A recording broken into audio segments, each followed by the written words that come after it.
mais il faut reconnaître qu'en termes d'atteinte aux droits fondamentaux, les étrangers, ils sont bien représentés.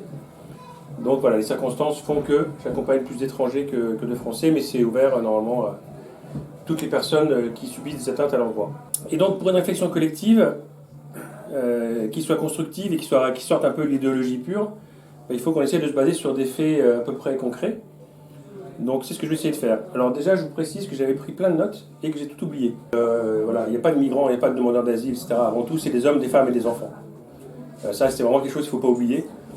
Moi, mes 5 premières années de ma vie, je les ai passées au Maroc.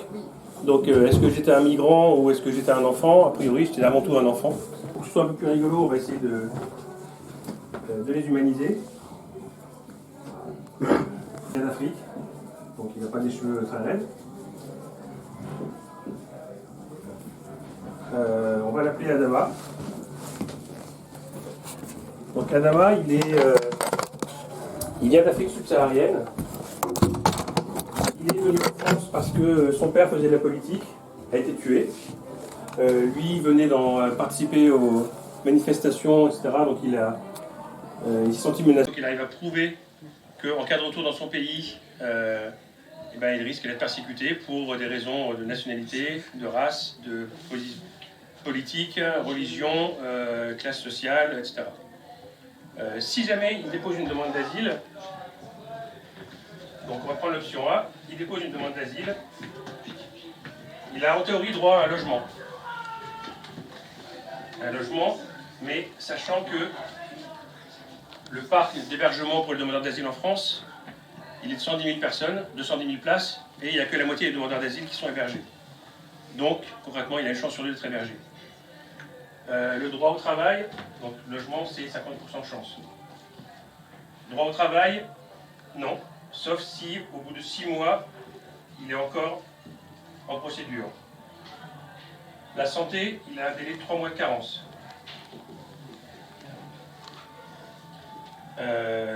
Et il a par contre une allocation, une aide financière de 210, on appelle ça l'ADA, 210 € par mois.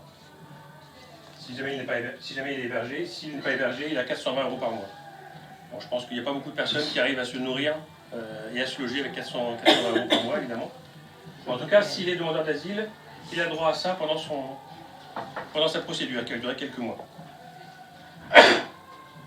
S'il ne dépose pas de demande d'asile, il va déposer une demande de titre de séjour.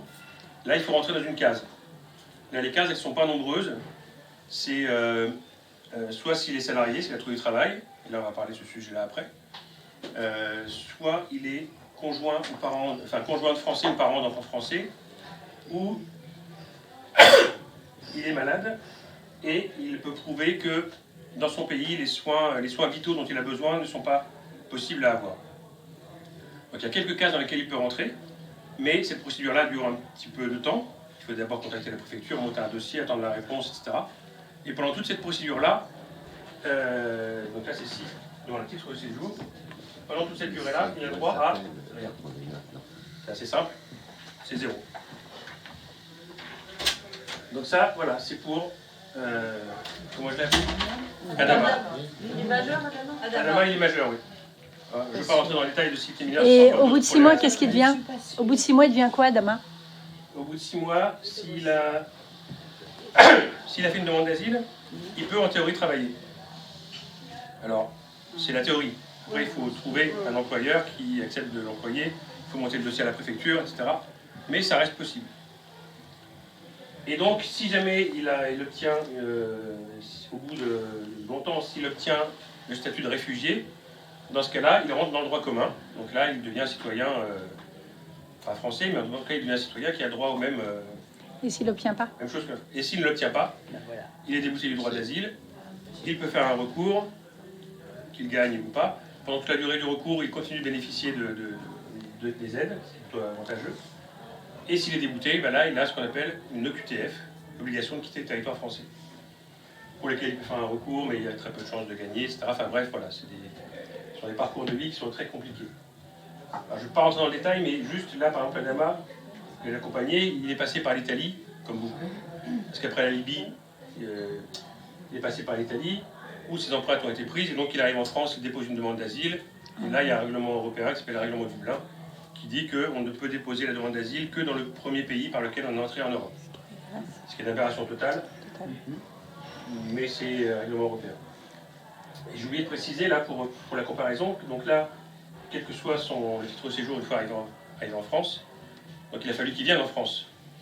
Pour venir, j'ai oublié de préciser qu'il aurait, premier réflexe qu'il a eu, c'était de demander un visa, qu'il n'a évidemment pas obtenu, parce qu'il a coûté quand même 100 €, parce que l'ambassade de France prend 100 € pour dire non, ça fait cher le nom. Et après, donc, il est venu évidemment en situation irrégulière, parce qu'il n'avait pas trop le choix, donc avec les passeurs. Et donc là, le trajet pour quelqu'un d'Afrique, c'est au mieux 3 000 €, ça peut monter à 5 000, 8 000 € plus. Donc des sommes très importantes. Donc voilà, le trajet lui a coûté, dans les deux cas, le trajet lui a coûté 8 000 €. Donc ça, c'est pour Adama.